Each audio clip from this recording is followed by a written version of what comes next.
ప్రేమ ప్రేమ ప్రేమ ప్రేమ ప్రేమ అన్నీ రెండెండు కలిసి ఉన్నాయి. ప్రేమించుకుంటున్నాయేమో. ఏంటి ప్రేమ ప్రేమ అని కలవరిస్తున్నావు? ఎవరినైనా లవ్ చేస్తున్నావా ఏంటి? ప్రేమించిన అమ్మాయి క్వశ్చన్ చేస్తే ఎలా ఉంటుందో నాకు అలాగే ఉంది ఇప్పుడు.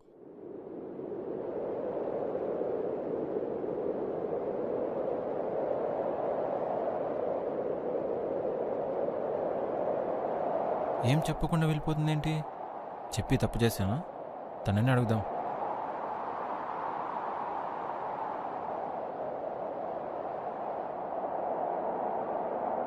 అర్థమైనా అర్థం కానట్లు వచ్చేసావేంటి? ఈ రెండు కూడా తినేసి నడుచుకుంటూ ఇంటికొచ్చాయి.